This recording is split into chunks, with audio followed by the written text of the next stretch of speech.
In 1955, a Berkshire-based production company called Hammer Studios made their first horror feature.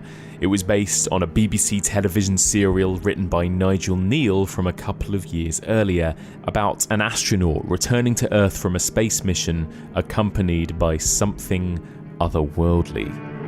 This would be the first official Hammer horror film and is arguably one of the most important movies in the birth of the British horror movie industry.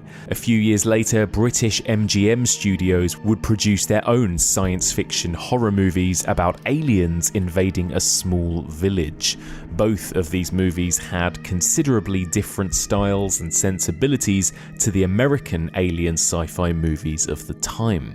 Smaller budgets meant that they relied less on spectacle and more on the horror of their ideas. This, however, made them no less important in the evolution of the genre and no less terrifying. Leave us alone.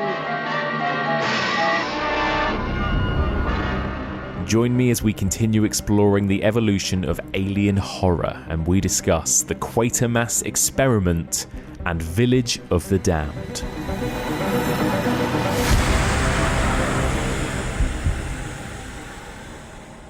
Welcome back to the evolution of horror. My name is Mike Munzer and as ever, I am your host. If you're tuning in for the first time, then welcome. In this podcast, we explore and dissect the history and the evolution of the horror genre by looking at particular subgenres one series at a time. We are currently in the middle of our 7th series exploring the evolution of alien, sci-fi and cosmic horror, and this is part 6. This week's episode is sponsored by $20 Patreon subscriber David Williams, and in this week's episode, as that intro suggested, we are going to be looking at 2 British sci-fi horror movies from the 50s and 60s, the Quatermass Experiment from 1955 and Village of the Damned from 1960. Both of these discussions will be spoilerific, and just so there's no confusion, we are talking about the Hammer Studios Quatermass Experiment directed by Val Guest, not the Nigel Neal BBC TV show. I personally was very confused by this. I accidentally ordered the TV show on DVD rather than the films, started watching the wrong thing, then realised that episodes were missing because they were lost by BBC archives, and it was all a big thing. But anyway, I'm talking about the Hammer horror film, The Quatermass Experiment from 1955. So we've got loads to cover this week. Let's get straight into it. I'm so excited to have this week's guest back on the podcast. He is the absolute aficionado when it comes to old, classic, vintage horror. He's been on the podcast before discussing Haxan, The Cabinet of Dr. Caligari, Freaks, The Black Cat. He is an actor and writer, has recently appeared in such brilliantly groundbreaking British horror movies as Host, Broadcast Signal Intrusion, and Frankenstein's Creature. Welcome back to the podcast, James Swanton. Hello. Hello, Mike. I'm very excited to be here. Oh, it's so lovely to have you here. How is everything? I know this is such a boring question that everyone hates answering right now, but how are you? How's life? As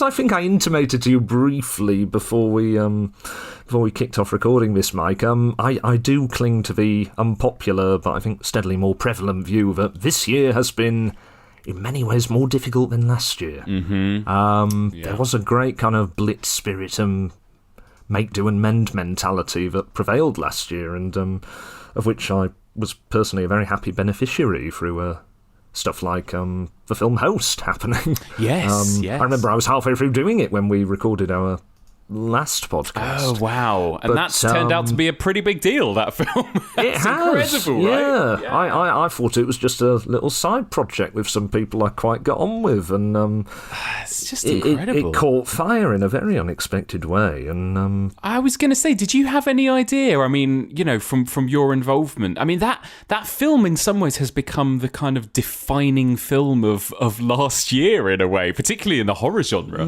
It's a very peculiar thing. I'm very grateful it happened, and yeah, I don't really know how to react to it. I shouldn't be in a horror film that was made in the 2020s. The 1920s, perhaps, but not the 2020s. It's the wrong way round. Although I am a silent horror presence in the film, which gives me a little bit of the Max Schreckian, Conrad Veidt-ian feeling. Exactly. And also, there's some other great films that I'm really looking forward to other people seeing that have been on the festival circuit. For example, Broadcast Signal Intrusion, which you also appear in, don't you? And that is, I saw it at South by Southwest, and that was absolutely my favourite film of the festival. Marvellous. I loved it. What a fantastic piece of work. Have you managed to actually seen the finished article yet? Yes, I was sent, I think by Dan Martin, actually, who was the real creative genius behind those Broadcast Signal Intrusions in which I play a part. He directed and designed them and did a fantastic job, I think. He emailed me a screener, which was a very temperamental screener. I think it was only good for a few hours on a certain night, and if you clicked on the link more than a set number of times, it would, detonate. Yeah, cause your laptop to explode and destroy all life within a 5-mile radius or something. I don't know. But I managed to watch it with one of those fearfully large watermarks covering a lot of the screen. And but I loved it. I really, really loved it. And I was so glad I loved it because it was such an exciting idea and screenplay, and it's always a delight when you get to appear in something which you really feel proud of, and I hope the Broadcast Signal Intrusion will do quite well for itself. I thought it was a knockout. I think it will. Yeah, I do. I think it was brilliant. I can't wait for more people to see it. But anyway, we are here to talk about aliens and science fiction horror.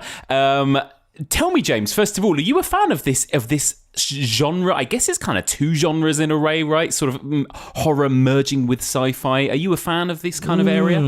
I wouldn't generally have said so, because for me, the Gothic has always been my main bait where horror films are concerned. I've never really been particularly interested in them just to scare me silly. It's always been more about the style and the aesthetic and the shadows and all of that. So I think where this question's concerned, I cling to the opinion voiced by Bela Lugosi in the Tim Burton film Ed Wood, where he's sort of going, giant bugs, giant spiders, who would believe in such nonsense?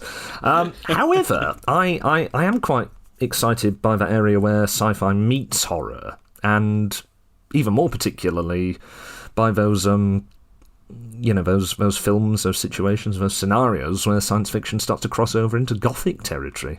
I mean, we've mentioned two of my recent horror film appearances, Host and Broadcast Signal Intrusion, and they're both examples of sort of Ghost in the Machine scenarios, a sort of Gothic force invading the present by technological means. Yes. So I think the point, the intersection, if you like, at which the Gothic meets the modern world is something I can really get on board with. And I really do think these British-made alien films do the Gothic element very, very well. Yes, and I think you're so right about that idea of sort of technology merging with Gothic, and that really seems to be something that, and we'll talk about this with Quatermass, of course, that Nigel Neal really seemed to have pioneered, didn't it? Whether it's the Stone Tape or, the movie we're about to talk about, this idea of, is he a ghost stories writer? Is he a science fiction writer? He kind of blends all of these sort of moods and genres together, doesn't he, really well? And that's had such an impact on everything, like you say, going all the way up to movies like Host, I imagine. Yes, I believe so. And Neal is a wonderful example of... I mean, he's indisputably a genius, but I particularly esteem him for being just so on the nose and so honest with his opinions on absolutely everything. So in kind of doing my research for this, I found out that he really wasn't a massive fan of science fiction, loathed being described as a science fiction author. He took pot shots at a lot of quite, I suppose what you describe as holy cows in the genre. So The Thing from Another World, for instance, which I think the film we're discussing, that in its original form at least was written by Neal, the Quatermass Experiment, particularly resembles, he thought that was a load of rubbish and was very vocal about it. I really like that. I really like the absolute lack of a filter on his yes. Opinion about things. Yeah, he seems to have become so well known for that now, kind of infamous as a man that he didn't mince his words, did he? I don't know. I think some of that probably comes with the territory of becoming a legend in your own lifetime. Yes. And knowing that you didn't really receive the full credit you deserved at the time. And I still don't think Nigel Kneale has received the full credit he really deserves for the amount of invention and creativity he brought to the world of the fantastic. I'm not going to say sci-fi because his ghost will strike me down probably. But I think at the same time he cultivated quite carefully that curmudgeonly persona. I'm sure he knew what he was doing, and he was offering a lot of entertainment to the people who were trying to interrogate him about his work. And, you touched upon this already, actually. Like you say, sci-fi in some ways is such a British thing. Until this point on the podcast, we've pretty much exclusively talked about American movies, Invasion of the Body Snatchers, The Blob, War of the Worlds, as in like the American War of the Worlds. And do you think, going forward, we're about to talk about British texts, and especially over the next couple of weeks, a lot of British sci-fi horror. Do you see a kind of fundamental difference in kind of sensibilities or themes or whatever else in sort of British sci-fi of this era to the big American blockbusters, would you say? That's a very, very interesting question, and I'm not sure I have one coherent answer to that. I find the films of this period coming from Britain to be particularly delightful as a record of that very quintessentially British way of reacting to a crisis or a peril. Yes. Whenever the aliens invade, we go to the pub. You've got wonderful, wonderful examples of film after film where British characters will just all cluster in a pub or the sort of bar area of a hotel or an out-of-the-way inn, and there's just drink after drink imbibed throughout the runtime. Yeah. There's a film that predates either of the ones we're discussing today called Devil Girl from Mars. It's it's the British Plan 9, I think it's been described as. Oh, wow. And that was adapted from a play, so it's very, very static, and the location you're locked in most of the time is the kind of bar/pub area of the inn, so characters are drinking non-stop. You've got a later very good science fiction film from Terence Fisher called The Earth Dies Screaming, brilliant title, which has a lot of Night of the Living Dead influence in that characters are kind of barricading themselves away, and you can guess what the location is again. It's the kind of bar area of a local inn or hotel, and again, characters are just sossled throughout the runtime. And I think the possibly my favourite example in all of this is a film from the late 60s, another British film called Night of the Big Heat, which is probably one of the weakest films to feature both Christopher Lee and Peter Cushing, but it's got this fantastically ludicrous setup where there's an unbelievably strong heatwave that's hit the UK. It's causing things to explode. It's so intense. And yet you go inside to this, again, sort of bar area, pub-like area of the local inn, and you've just got Peter Cushing sat there, drinking, refusing to take off his tie or his jacket, even though the thermometer is completely off the scale. You get a little taste of this in Village of the Damned. The inn is where all of the locals congregate as their wives are giving birth to these alien children. And I don't think you get any pub scenes in the Quatermass Experiment, but you do get a wonderful drunk sort of biddy who... Oh, yes. I don't know, she describes them as gin goblins, doesn't she? You mean it wasn't a gin goblin? All of that.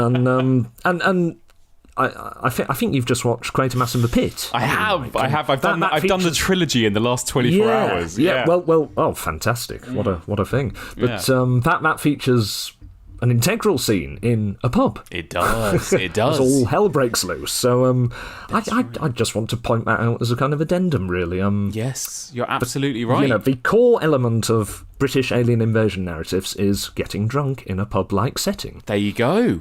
You're so right. You're so right. And it carries all the way through to, Edgar Wright and people like that, doesn't it? So it's perfect. Yes. So let's begin. Let's kick off by discussing the Quatermass Experiment from 1955, or its international title, The Creeping Unknown. You can't escape it. Maggie, look! Nothing can destroy it. It's coming for you from space to wipe all living things from the face of the earth. Beware of the creeping unknown. This woman is about to learn a terrible secret. She will never be the same again. Because this man knows that same secret, he will never speak again. To both of them has come terror in the form of the creeping unknown.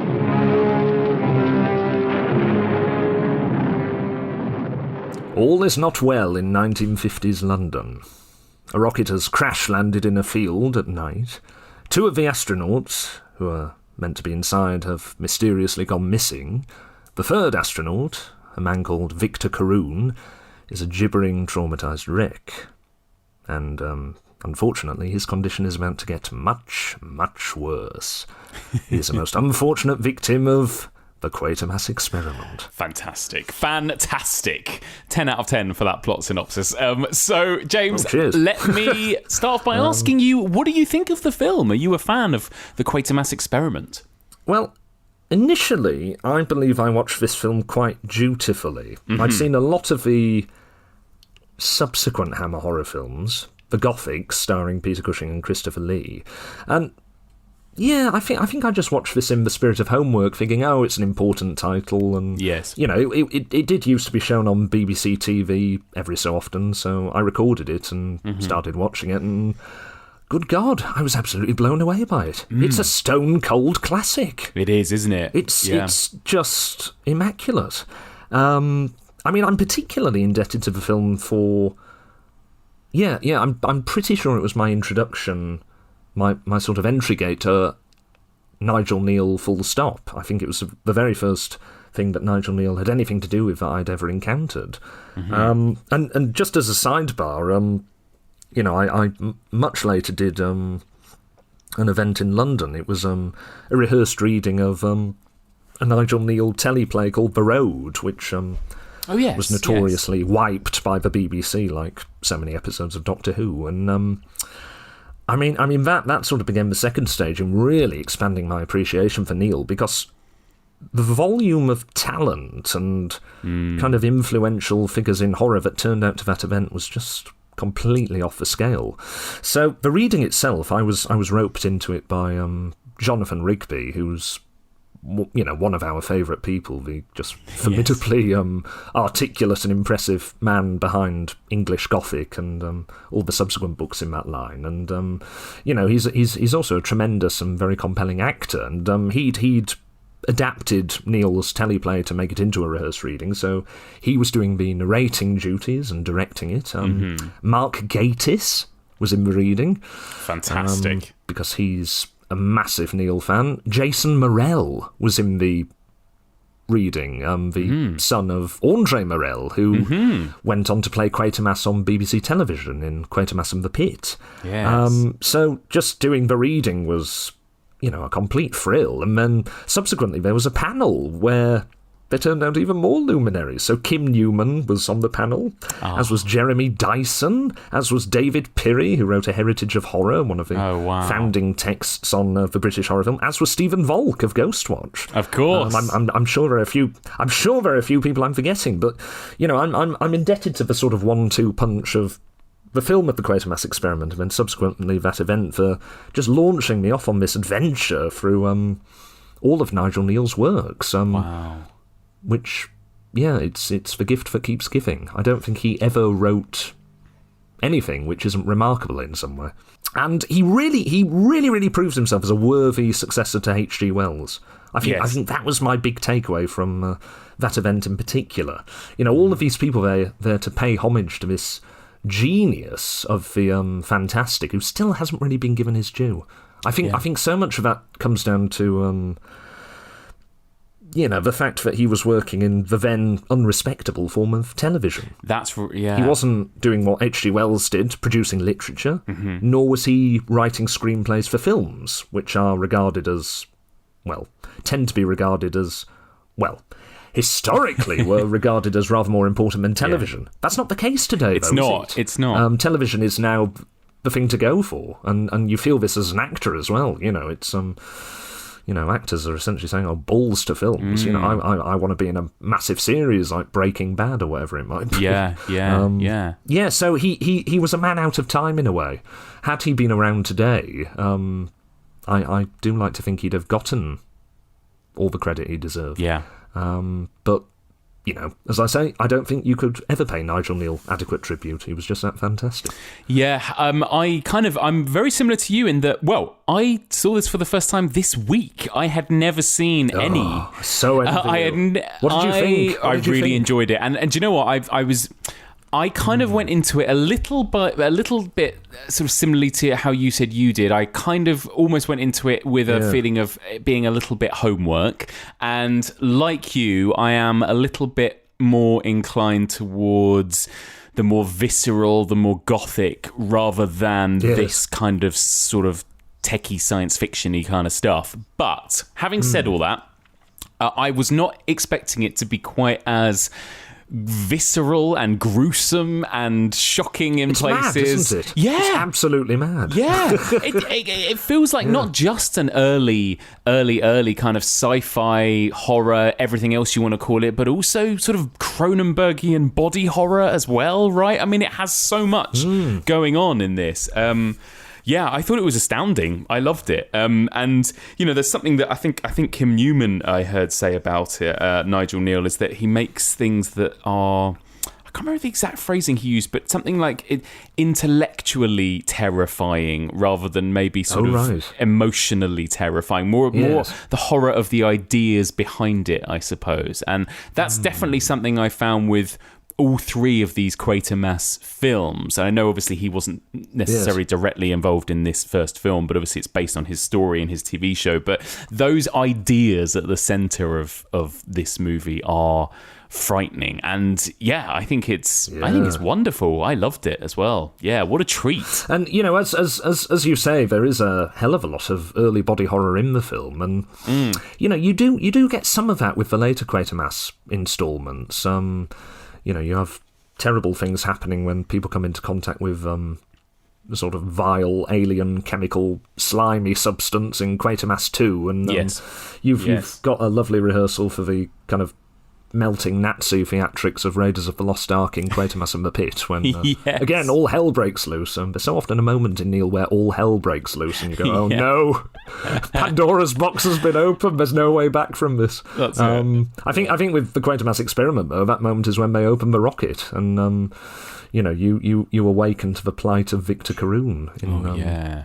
And also the sequence that I found really kind of chilling in a way is the footage of what happened to the three astronauts on the ship as well, and that almost felt like speaking of broadcast signal intrusion or something, it felt like I was watching some sort of bizarre found footage film or something at that particular point. I loved that and how weird it was. I've really racked my brains as well, and I can't think of an earlier moment of found footage horror in a film.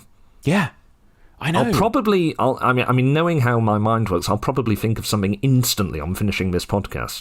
But it's astonishingly chilling, isn't it? And done in complete silence, where the film itself is concerned. But and maybe let me ask you. Let me start off by asking you a bit about Val Guest's direction, I suppose, for this, because this idea that he adopted a kind of almost verite style, I suppose, in order to tell this story, right? And this is something, I guess, in some ways that leads us back to H.G. Wells and that idea that, you know, what you're reading in War of the Worlds kind of sounds like you're reading a factual account, right? And that carries through to Orson Welles' radio play as well, in a way that it's almost documentary-like. Did you kind of feel that with the Quatermass Experiment? You know, how did you find generally the way this film is sort of directed and handled, I suppose? I mean, I think it's masterfully and immaculately done.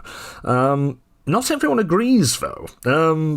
It's interesting that you use the word verite, because Truffaut, who was particularly associated with verite cinema, of course, he wrote a very dismissive review of this film at the time it came out, containing a particularly damning phrase which I love, which is, "this sadly English film." Sadly English is brilliant. This sadly English film, which is very sad in a different way, really, because the French were great early champions of the Hammer, you know, the subsequent Gothic Hammer horror films. So, you know, it's quite sad that Truffaut didn't see the brilliance of the Quatermass Experiment. But it's really, really interesting one in that it definitely does have that documentary newsreel-esque feel, but Val Guest certainly doesn't sit back and just, you know, film what's placed in front of him. It's stylized throughout in a very low key but incredibly expressive manner. I was particularly struck rewatching it by the sheer starkness of the opening, because it you know, you have the crashing of the rocket in the English countryside, and it unfolds against this night sky, which is essentially a kind of limitless black void. You kind of partly feel as though you're in outer space. Yes. Just beholding that nothingness.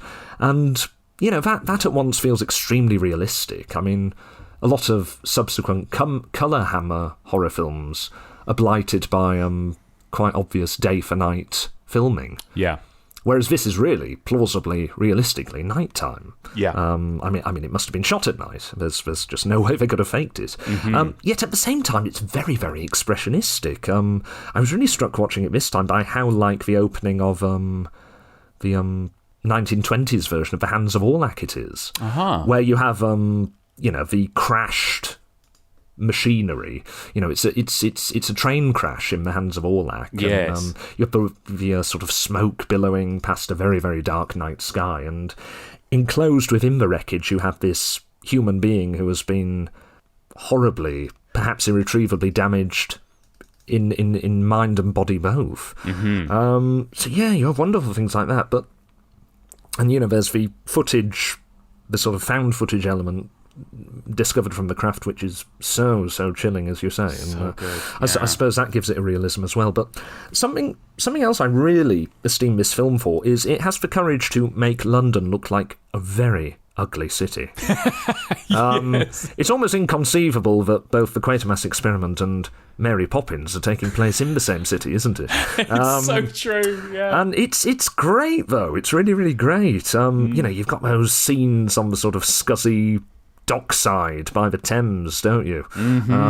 It kind of puts me in mind a bit of Theatre of Blood, another film which, you know, has the courage to make London look really, really ugly. You think of the scene where Vincent Price is washed up on the banks of the Thames and all the meth drinkers descend on him in the mud, and you know, it's kind of operating in the same territory as that, and it's brilliant as well that we only see London landmarks in a very grim context. So you see Tower Bridge, don't you? But of course that's in the context of the police hunting far and wide for this escaped, marauding, mutating alien man. Right, yeah. You see Big Ben a bit later, but that's in the context of all of London's power being switched off in order to zap that same terrifying, mutating, marauding alien man. Yeah. And oh my God, the use of Westminster Abbey for the climax is... Oh, it's wonderful, yeah. It's absolutely spectacular. I mean, I would go so far as to say that is the British equivalent of King Kong ending with the Empire State Building. Yes. This is our version. Yeah, you're so right. Yeah, putting the final stage of the mutation in the middle of Westminster Abbey, and I you know, it's good for other reasons, as well, because I was talking earlier about how I love it when science fiction meets the Gothic, and that's planting the science fictional in the most Gothic setting imaginable in central London. You know, Gothic in the older architectural sense as well. Yes, and, literally, yeah. This use of Westminster Abbey was especially impudent in the context of the original BBC teleplay, The Quatermass Experiment, because The Quatermass Experiment, the television version from the BBC, was originally shown only a few months after Queen Elizabeth II had been coronated in that's right. Westminster Abbey. Yeah. And that, of course, was the event for which so many people had bought a television in the first place. So the likelihood for someone tuning in to watch the Quatermass Experiment had previously watched the coronation was brilliant. Incredibly high. And, it's just fantastic. And for it all to have hailed from the respectable BBC is just the cherry on the cake. It's, oh my God, yeah, you're so right. Yeah, lovely. Well done, Nigel Neal. Well done. Westminster Abbey, the most featured building on television that year, then, undoubtedly. Yeah. That's really fascinating. And actually, this is something we've kind of touched upon, haven't really talked about yet. But of course, yes, like you said, this film was based on a television serial, right? And there are all of these stories, aren't there, famously now, that the streets were kind of empty, pubs emptied out when Quatermass was on, because everyone who owned a television was watching it at the time. And are you sort of familiar at all, James, with the original TV series? I looked at the original TV serials as part of my research for this. I mean, where the original BBC television version of the Quatermass Experiment is concerned, I'm not that familiar with it for the simple reason that we only have the first 2 episodes. That's right, and the rest are lost, right? They're lost, yeah. They weren't even recorded, which is a very sad thing to relate. The first 2 episodes were, and then I think the powers that be judged, it's probably not worth carrying on. The quality's not that good. There's never going to be any call for this. I mean, for me, as someone who loves silent horror films, and at the same time has to acknowledge that 80% or upwards of silent films were lost due to a similarly cavalier attitude about the continued interest in these things. It's always a wrench to hear that kind of thing. But you know, I've got to say that I think one of the things that leaps out most forcefully in looking at the original TV versions of the Quatermass Experiment and the subsequent Quatermass serials is how much Nigel Neal's eye for character eccentricity and a peculiarly and particularly British kind of character eccentricity comes to the fore. And you know, I've got to say, I was watching the Quatermass Experiment, the film this time, sort of just chuckling with delight and jotting down my favourite examples of a particular type of English behaviour. I've got my list here. If you don't mind me regaling you with a few examples. Yeah, so, go for it. Because, you know, I really do think these things are central to kind of understanding Neal. He really did have a very affectionate human eye for eccentricity and just characteristic behaviour. I'm really fond of that scientist quite near the start who's he's sort of been analysing and then he's subsequently discussing this sort of jelly that's come down with the rocket, and you know, he's describing it as dead cell tissue, and then he just very suavely picks up his very British cup of tea, takes a swig, and goes on describing this absolutely horrible kind of viscera that's descending from outer space. It's just wonderful. It's really, it gladdens my heart. And you've got later things. I love the thing in the hospital where it's either a porter or a male nurse trying to chat up one of the female nurses, and he comes out with an absolute classic of a pickup line, which is, Chinese restaurants open till midnight. I mean, you wouldn't get that in an American science fiction film. That's so London. It's so great. True. I love later on when the zoo's closed and you hear the mother, who's scandalised that they've shut, going, "But we've come from Epping." Yeah. And you know, as I think we briefly touched on earlier, even that. That wonderful comic relief gin goblin scene with the great Fora Hurd, later to become one of our national treasures through things like Alan Bennett and Last of the Summer Wine and so on. You know, even there, where she's doing this quite kind of grotesque Cockney comic relief shtick at the police station, it doesn't feel gratuitous.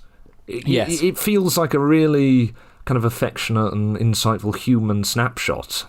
And you think, yeah, this is how some people behave. You know, we've all seen examples of that sort of slightly down and out person who will kind of try it on with the local authorities for whatever reason. You know, yes, if only just for a bit of a chat. And you know, the authorities know her in turn. She's one of those local characters, and you just feel it all coming out of that very brief scene. It's the humanity that, you're right, you know, is tied to all these eccentricities, which is so important. And I think so often people just dismiss these things as, oh, it's a bit grotesque or it's a bit frivolous, or oh, it's just the Brits being weird in the way they are. But no, it's really, really important for establishing a kind of humanity. And how crucial is that for a story like this, where the most important element is someone's humanity being sapped away from them in the most ghastly fashion imaginable. Yes, exactly, in such a visceral way. You're absolutely right, and I do think it's those human moments are crucial, because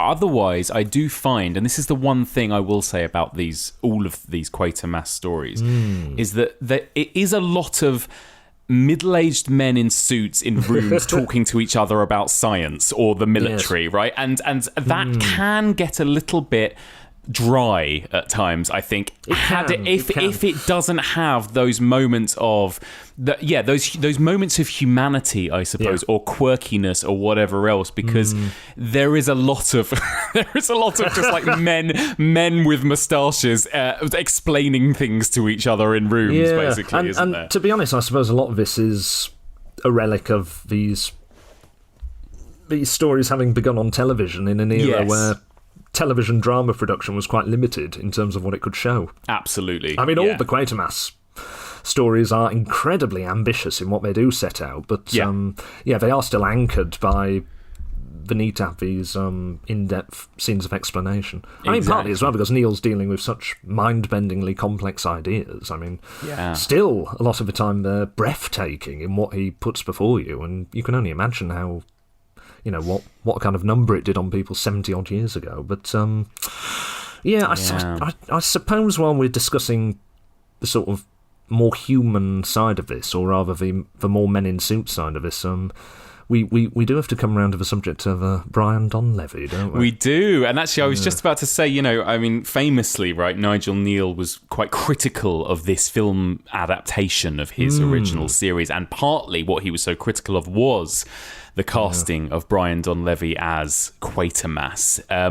What do you think of Brian Donlevy's performance here as Bernard Quatermass? I mean, to be perfectly honest, I think he's fine. He's adequate. I was never really aware of what was awry or what was missing until I did start to engage with the other versions of Quatermass and think, there's something. You know, there's definitely a key part of Nigel Neal's conception just ceases to exist in the hands of Donlevy, who is, you know, uniformly just a bit of a blunt instrument. Yes. I mean, you were talking, Mike, about how a lot of these in-depth conversational scenes can feel just a little dry at times. Yes. But to be honest, I think if you hand it to a particular type of actor, it can really come to life and it can really hold you, even if you don't follow every single detail of what's going on. Absolutely. I mean, Quatermass cultists, they're always playing this imaginative game of saying, oh, if only they'd had Andre Morel in the Quatermass Experiment, or if only they'd had Andrew Keir. I mean, you know, both of these actors would go on to play Quatermass elsewhere. Morel in the Quatermass and Muppet BBC series, and Andrew Keir in the Hammer film of Quatermass and Muppet, and then in I think the very last thing Andrew Keir did professionally, much later on in his career, was a sort of radio sequel to the Quatermass series. But you know, both of these actors are model examples of being able to pull off these kind of formidable, intimidating, no-nonsense crusaders, but whilst also making them very, very charismatic. I mean, Andre Morel is one of the absolute heroes of British horror, but particularly for his appearance in The Plague of the Zombies. Now, that's a fantastic illustration of how to do this kind of no-nonsense character who's just, sort of, making a nuisance of himself in order to get to the bottom of mysterious happenings and deal with nonsensical people who are acting in a bizarre authoritarian way. That's a fantastic illustration of how to do it with charisma. And the same with Andrew Keir. I mean, we all love Andrew Keir for his father Sandor in Dracula Prince of Darkness. Yes. Which was actually double billed with Plague of the Zombies when it first went out on release. What a double bill that was. But Andrew Keir in that film, he defeats the vampires with a hammer and stake and all the rest of it, but he also defeats them just by being absolutely bloody intransigent. And, I sometimes think of it as the vampire film where he just defeats them by shouting at them. He's just... But he's fantastic, and, he's able to carry it off whilst also having a sort of warmer, more human side, and you don't feel that with Don Levy. You don't feel any kind of humanity, really. No. I mean, the film is strong enough that Don Levy doesn't hurt it irreparably. I really think that's a testament to how strong a film it is. And I suppose you could set up his uniform bluntness and inhumanity. I suppose you could argue that helps to shape this very dark world.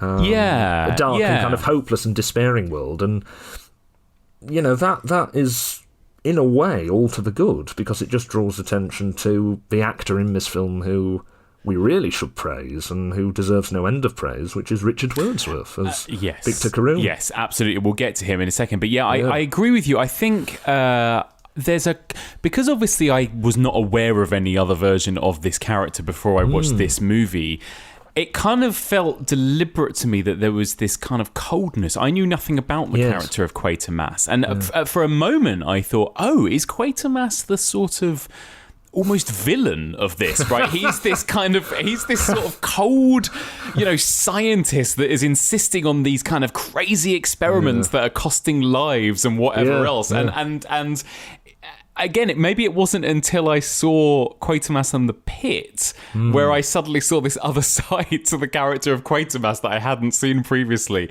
And I thought that was interesting, the way he plays it, because I do think it kind of brings about the sort of cold darkness of that story in a way, and then what these characters are doing or messing around with, maybe, that they shouldn't be, I suppose. But well, speaking of, let me ask you about the character of Carroon, then played by Richard Wordsworth, who is, in some ways the more iconic image these days of this film, more than any image of Quatermass himself, is these incredible images of Carroon and his sort of transformation, right?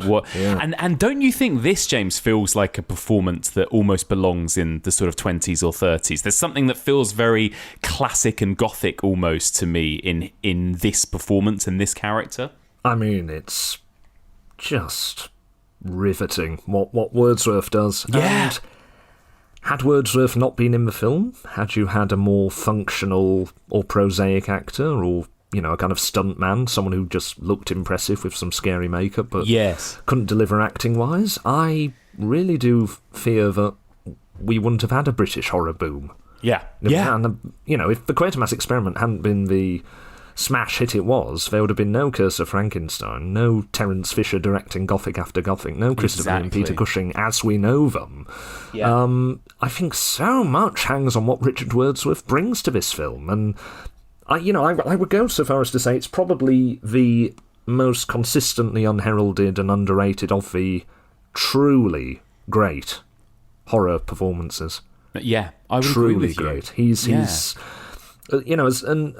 as far as I'm concerned, he's the missing link between Boris Karloff in Frankenstein and Jeff Goldblum in The Fly. He bridges the gap between the two. I mean, on a purely personal note, he's an actor with whom I've felt a weird affinity for some time. I've gone through a journey with Richard Wordsworth where I've kept on discovering that we have all these weird crossovers. Oh, really? So I have a lot of affection for him in that regard. I discovered a few years ago we were educated at the same place, Selwyn College, Cambridge, and he did an awful lot of one-person shows, mainly about his great ancestor, William Wordsworth, the poet, and God knows I've done my fair share of one-man plays over the years. He ended up playing movie monsters, which, I can relate to in some small measure, and even really small things, like one of the sort of weird breakthrough moments for me when I was acting at university was when I got to play this irretrievably grotesque character called Coupler in a restoration comedy called The Relapse. He's one of the most vile characters in an allegedly light-hearted play. He's this sort of groping, perverted homosexual matchmaker who's constantly trying to cozy up to and probably shag anything that has a pulse. He's all these lines like, "Let me put my hand in thy bosom, Sirrah," and it's absolutely horrible. And I felt this was a breakthrough moment for me at university, because I thought, I've arrived. This is the sort of thing I should be doing. And I subsequently discovered that Richard Wordsworth played this character on numerous occasions. Wow! For such a kind of marginal character, I mean, no one's really heard of him outside of the context of British theatrical circles. Yes. Coupler in The Relapse, for God's sake. That just struck me as another really weird thing. Anyway, that's a purely self-indulgent sidebone, as I say. But yeah, I mean, Wordsworth, he's miraculous in this film. Yeah, he's absolutely fantastic. He could not be bettered, and so much so that I've wondered since if Wordsworth was ever considered to play the creature in The Curse of Frankenstein. Which started being made in 1956, and I mean Wordsworth made very few subsequent horror films. He's in the sequel to The Curse of Frankenstein, actually, The Revenge of Frankenstein, playing a kind of very grotesque Dickensian caretaker. I think by common consensus he's just a bit too much in that film. He's just kind of annoying. But, then again, the character is meant to be quite annoying, so it's quite hard to figure out where the limitation in the character is, where the limitation in the performance is. And then he turned up and delivered a sort of tour de force in miniature at the start of Hammer's Curse of the Werewolf. Yes. Where he's the father of the werewolf, the father of Oliver Reed in the prologue to the film. And he essentially reprises Victor Carroon insofar as he goes from a human state to being animalistic and completely losing his humanity, and eventually, as the film unfolds, siring a werewolf. So, I do find myself wondering whether he was ever under consideration for The Curse of Frankenstein. It feels like it. You're bang on the money when you said it's like that sort of midway of Frankenstein's creature and The Fly. There is something. Why do people not talk about this performance more? I was astounded. Well, I think it's for precisely that thing I said about him not having made that many subsequent horror films. I mean, Wordsworth spent most of his career on the stage. Yeah, and he doesn't have many significant film credits under his belt.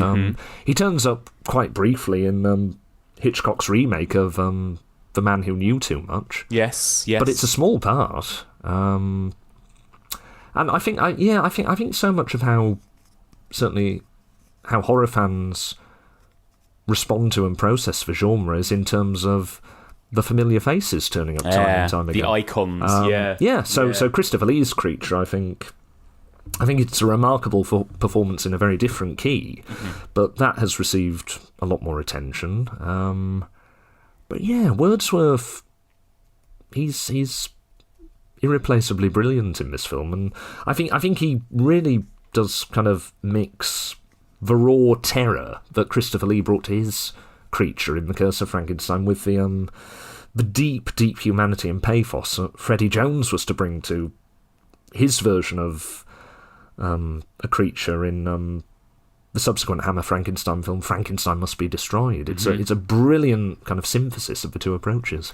It's an amazing sort of balance, like I suppose so many of the best movie monsters, of being quite sort of tragic and sympathetic as well as being frightening, right? And I think what the horror for me from this film came from these moments of him, and not just the sort of makeup and practical effects of what was happening to him, but it was actually his performance in how much he is in pain, I suppose, throughout this film, right? And how it's agonizing. Yeah, it's really striking. Yeah. There's a very particular rhythm to Wordsworth's body language, which I briefly compared him to Karloff in Frankenstein. But the thing about Karloff in Frankenstein, which is glorious, is he moves with such grace. Yes. Wordsworth, I mean, I look with envy on what he's able to do physically, because he has this sort of, at times he has this incredibly kind of jittery, frenetic, pulsating quality to his very wiry frame. Yes. He must have been exhausted after every single take. Yes. And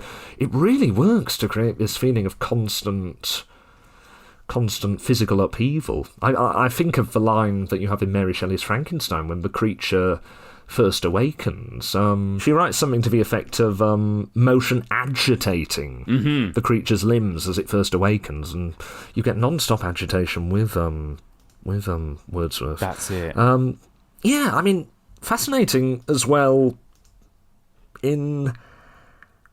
insofar as how much he departs from the aliens we've seen in the mainly US 1950s sci-fi films, and yet kind of incorporates lots of different bits of them, isn't it? Right, yeah, that's interesting. Yeah. Yeah, because I mean, he's one of the most amorphous, shape-shifting aliens of that period, isn't he? I mean, in American science fiction, the idea of kind of body stealers have become quite commonplace. That's right, yeah. I mean, the masterpiece is obviously Invasion of the Body Snatchers, but, you had stuff like It Came From Outer Space, which is, no slouch either, and you'd subsequently have things like I Married a Monster from Outer Space, which I watched for the first time last night, and, does some fairly interesting things with the same ideas.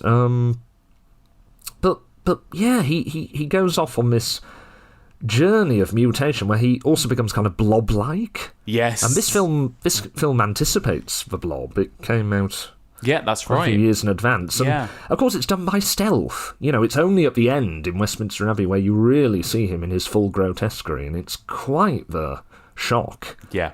Because it's just sort of hinted at in a very shadowy, almost noirish fashion prior to that. That's right. When the Quatermass Experiment was released in the US, it was called The Creeping Unknown. Yes, that's a good title, isn't it? Yeah, I mean, this is going to come as no surprise, but it's a title that Nigel Neal thought was absolutely crap. But it wonderfully describes Victor Carroon himself. It does. Yeah. And I like in a film where the Quatermass is just a kind of space filler, and Carroon is so immaculately acted, for that title shifts the focus onto the monster rather than that's right, rather than Don Levy. And isn't the transformation beautifully handled? It is, particularly in the sequence that really got under my skin watching this time. That scene in the zoo at night. Oh yeah, with the animals and everything, where the camera slowly tracks in on that bush. Yes, you can see his eyes, and you can see around his eyes that his face is decaying or mutating or transforming in some way, but you can't see the sort of outline of a human head, so you don't know at that stage how much he has departed from the human form, and certainly the gleam in his eyes is absolutely feral and malignant. And yet, of course, this being the sort of film it is, although he's becoming animalistic, the animals don't want anything to do with him. Yeah, so you have this great thing where it's kind of pulling in a bit of influence from werewolf cinema, where the animals know that something's up. The animals know that this is not right. Yes. You get this as well in I Married a Monster from Outer Space. The dog knows his master is an alien, and if you don't like bad things happening to dogs, never watch I Married a Monster from Outer Space. But, all the zoo animals are in a kind of uproar, and, that very much reminds me of things like Universal's Werewolf of London, where you have the great scene where Henry Hull's werewolf is letting all the animals out of their cages and so on. And but also it's very, very reminiscent of Cat People, isn't it? I was just about to say there was something very Val Lewton about that whole sequence, actually. Even the sort of the sort of shadowy look of the eyes and the bush and everything. Yeah. And I suppose the part suggestion that the half man, half monster, whatever you want to call Victor Carroon in his state, is drawn to animals as he's mutating. Yeah. But on top of all of that, this is another kind of monster, another kind of alien, in that he's imbued with disease. That's what really makes this performance so viscerally frightening, and I think even more so after the way the world's changed over the last year or so. This is a disease-created sort of borderline zombie creature. I mean, and this I've mentioned a lot of moments of more light-hearted Englishness earlier on in the film, but there's something that is sort of a bit funny, but also in context as the film's unfolding, it really isn't. You feel bad for having a little chuckle at it, but there's a scene where Victor Carroon kind of breaks into the chemists and he's smashing things off the shelves, and the chemist is like, "Don't do that!" And then he says that incredible thing, which is words to the effect of, "Are you in pain?" Yes. And you can't help but watch and think, yeah, I know. I've never seen a human being in a film who's more in pain. You're a chemist, do your bloody job. Exactly. Anyway, he dies. So exactly. It's fine.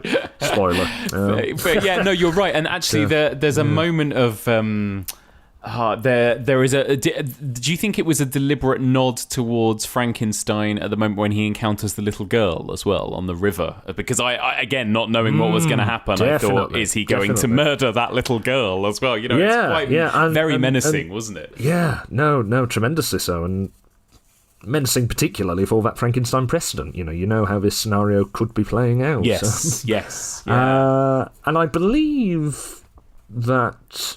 Certainly in the UK, the drowning of the little girl was cut from Prince of Frankenstein for a very long time. I think that was the case in the UK. It was certainly the case in many states in America.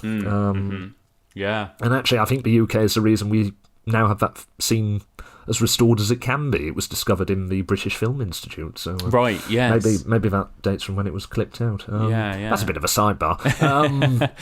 But, the scene with the little girl is another moment of kind of disarming humanity, and not actually conceived by Nigel Neal. I'm given to understand there's no equivalent to that scene in the original teleplay, and Nigel Neal didn't actually adapt the Quatermass Experiment for the film. In fact, it was bought by Hammer before the Quatermass Experiment had even finished transmitting on British television. Right. They were so keen to snap it up, and it's not a Nigel Neal derived scene, but it feels in key with how he liked to handle human beings. Yes. And of course Jane Asher would subsequently turn up in one of the cornerstone Nigel Neal works, The Stone Tape. Of course, yeah. So it's it's a nice sort of thing to have her playing the little girl.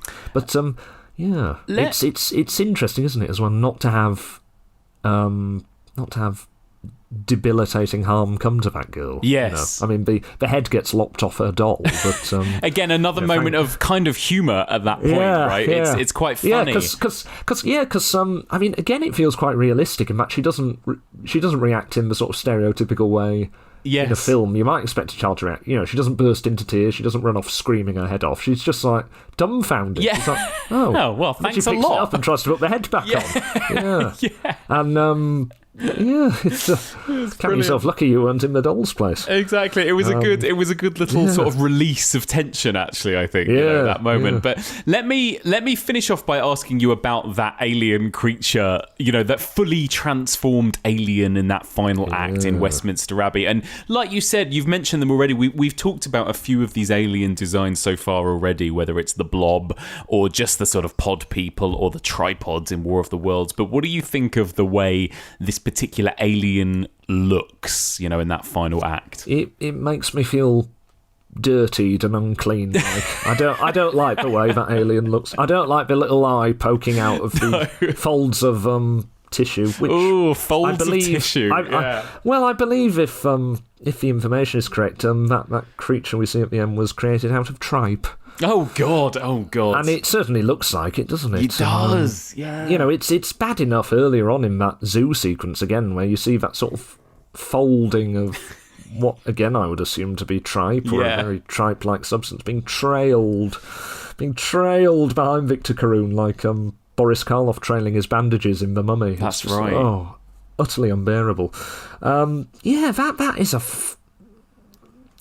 considering Hammer was never particularly renowned for their special effects department, they really could knock it out of the park. Yes, at times, and everything done with Victor Carroon's slow transformation, which is also a disintegration, is so fantastically handled, isn't it? Yeah.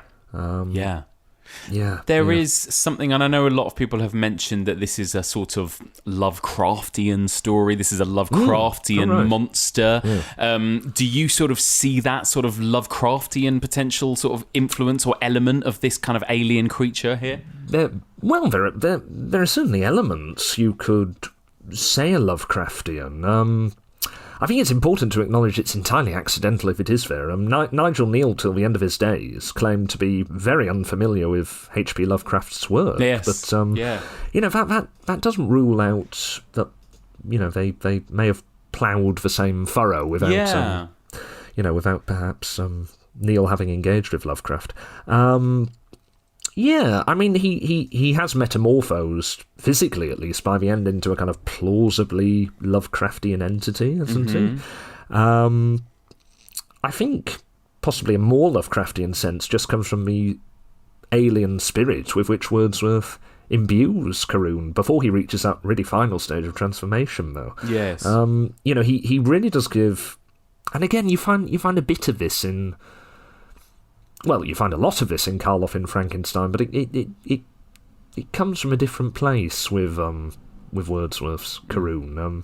This sense of a knowledge, a deep knowledge, which is kind of beyond articulation. Yes, a kind of wisdom almost. You're left to think, particularly having glimpsed what happened on the craft through that rediscovered footage. You're left to ponder, what has this man seen? Mm-hmm. What does he now know that he can't articulate? Yes. Because he never utters a decipherable word in the film.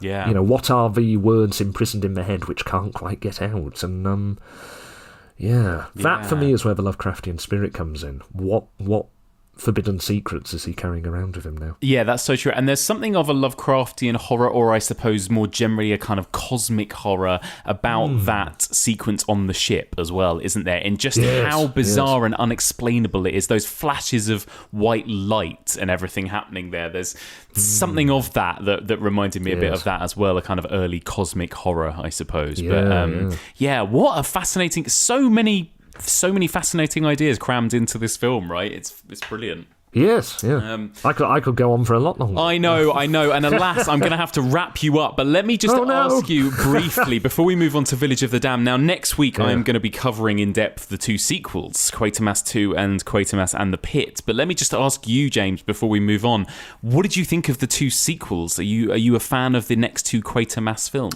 They are fantastic. I would say the follow-ups might be more characteristic of Kneale's wider body of work, particularly because they introduce really kind of stimulating ideas that proceed to unravel or rather more constructively build over the course of the narrative. Yes. So, I suppose relevant to this series, presentations of aliens are really, really fascinating to compare. Yes. So in Quatermass 2, you have extremes in that you have the emotionless type of person who's under the influence of aliens or has become infested with a kind of alien intelligence. But at the same time, you have the reverse extreme of the kind of blob-type alien. That's which, right. Forms an incredible climax to the Hammer film. And, equally you have the extremes covered in a different way, I suppose, in Quatermass and the Pit, in that you have...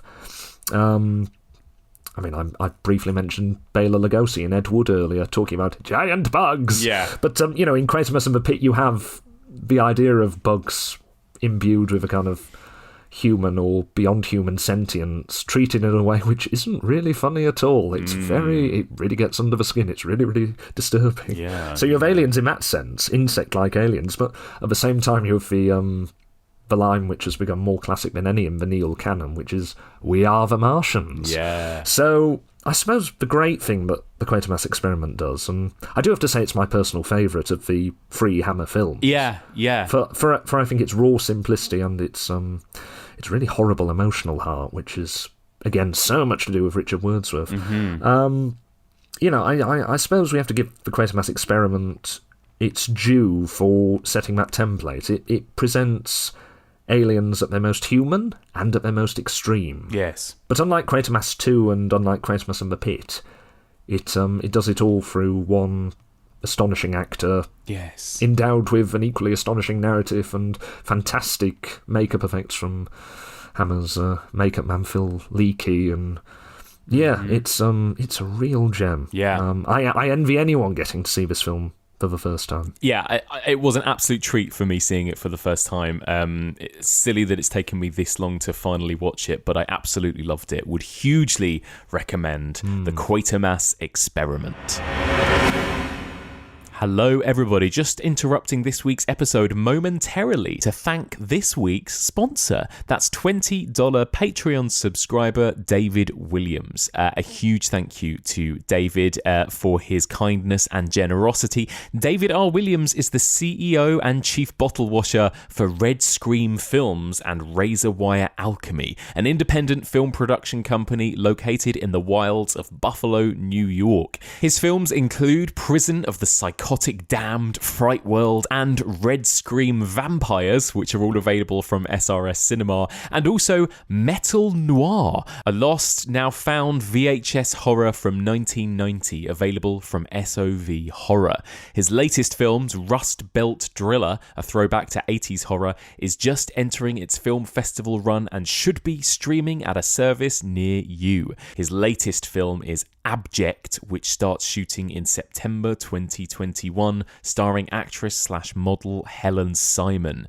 Fantastic. Well, David, thank you so much for that information, and I'm going to have to somehow check some of these films out. I mean, the titles alone have intrigued me. Prison of the Psychotic Damned sounds incredible, as does Rust Belt Driller. That sounds like that's going to be nasty and gory, and I'm so up for that.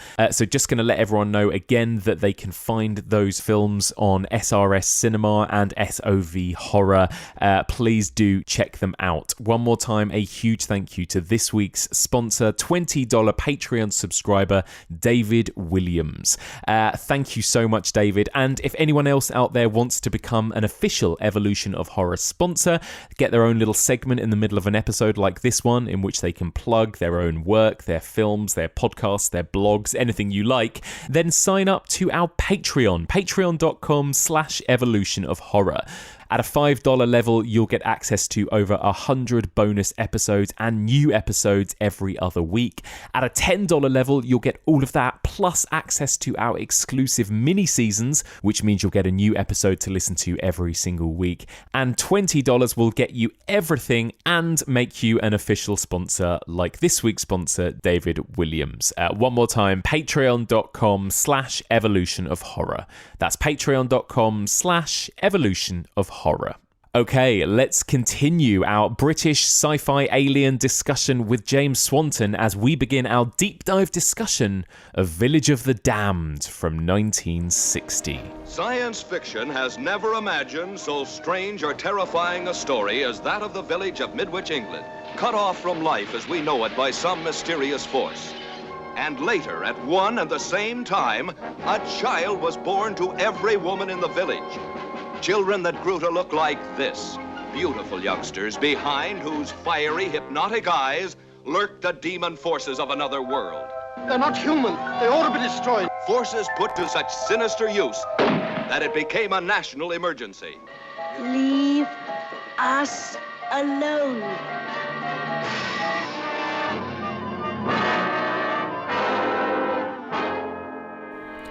Midwich. A mid-century, middle-of-the-road English village from a picture postcard. sheep are grazing, birds are singing, interfering old women are gossiping in the local shop. But then comes the strange, time-freezing event which will come to be known as the Midwich Day Out.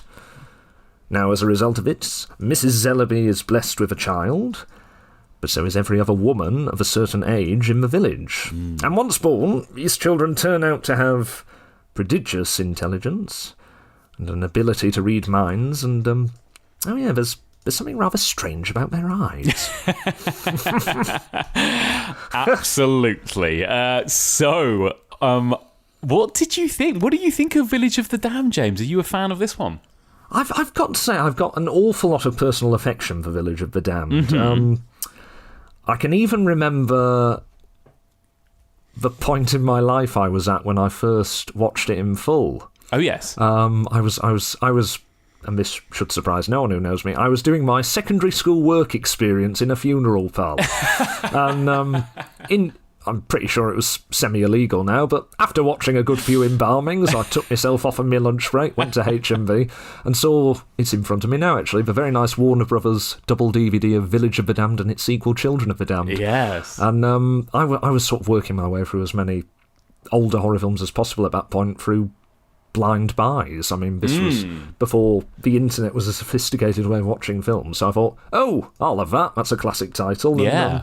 And, I really, really enjoyed it, and I actually ended up introducing a friend to it at school, and we became mildly obsessed with it.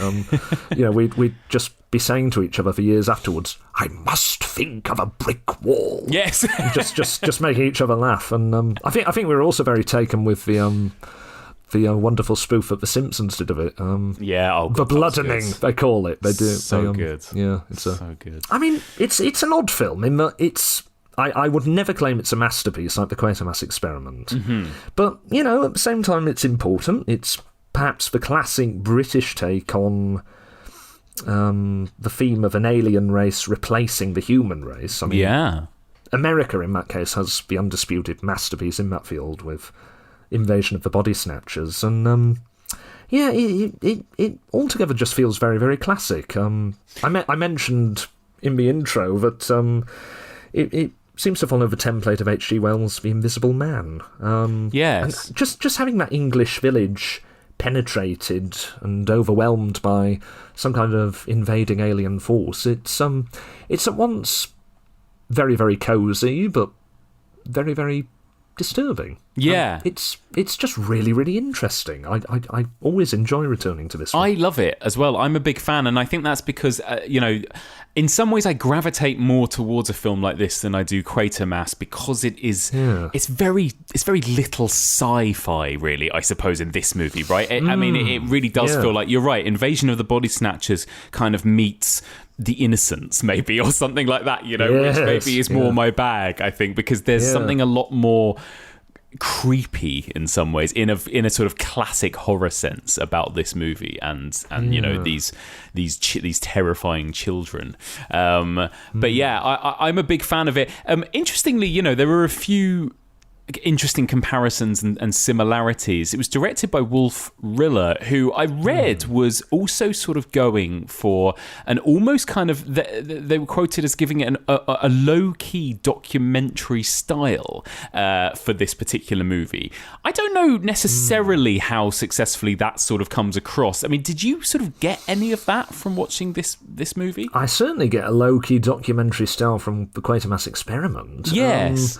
I think it's maybe a bit disingenuous to apply that to this film, though. I mean, it's an interesting one. I think I've described the actual style of this film as being rather chocolate box, really. Yeah. What you really get, and I think this is a criticism that Jonathan Rigby makes of it, and very rightly in his book English Gothic, is it's a bit too bright, it's a bit too clean, and you do get throughout a very good sense of the clean side of village life. That's right. There's very little sense of what Nigel Neal brings to rural and countryside subjects in things like his teleplay Moraine, of there being a kind of strangeness or a savagery to the British countryside. And, in this way, the film is, it comes dangerously close, I'm afraid, Mike, to feeling respectable. Yeah, that's true. And yeah. I suppose there is that question there of whether it truly wants to be a horror film. That's because you've already pointed out that it's... Yeah, it is an alien invasion narrative, but much like the novel it's derived from, The Midwich Cuckoos, it's not especially interested in probing the origins of those aliens or their motives. Well, I mean, there's a hint as to what their motives might be, recolonising the Earth. Yeah. But it's not that interested in the mythology. It's more fascinated in an H.G. Wells type way in engaging with the sort of interesting ripple effects of that fascinating core premise. And yeah, I suppose it's a bit like the old Universal film of The Invisible Man, in that it has come more and more to be seen as a horror film, as a kind of iconic horror property. But I think at the time, it was perhaps not viewed as being quite a horror film. It certainly wasn't like all those nasty Eastman colour Hammer Gothics, right? Which were blood-soaked and nor was it viscerally and coldly nasty in the way of the Quatermass Experiment. It's more like The Invisible Man, the James Whale film, in that it could be appreciated by an audience that wasn't partisan to the genre in any way.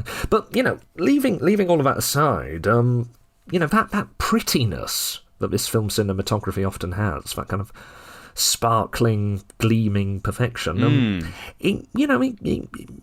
you could argue a case for it. I mean, you can talk about how it contrasts very interestingly with the darkness of the unfolding events, and I've even been wondering if you could argue that the village's kind of surface perfection becomes a mirror for the surface perfection of all those horrible children who are just pristine on the outside but are concealing within this terrible darkness. Yeah, I kind of agree with that. I think that there is, maybe it's just through a modern lens, but I do think this has a real kind of creepy horror to it, even though you're right. Yes. I mean, actually, in terms of what happens and what we see on screen, there's very little, but I guess it's that picture-perfect village and something very insidious happening. There's almost something of an early sort of Stepford Wives or a Get Out, in that regard, that kind of white picket fence, but something really sinister is going on, I often think I've gleaned more of my knowledge of American suburban and rural life from 1950s science fiction films than from anything else. Well, it's just that and David Lynch, really. Yes, exactly. It's nice to have a kind of, as you say, a white picket fence equivalent, but done on British soil. And I guess in some ways that's a sort of precursor to, what then we now know of as folk horror, right, too, as well. This kind of like sort of quaint English village, I suppose, with something very dark happening at the centre of it, this group of people. Yeah. It's not quite, but there's sort of elements of that.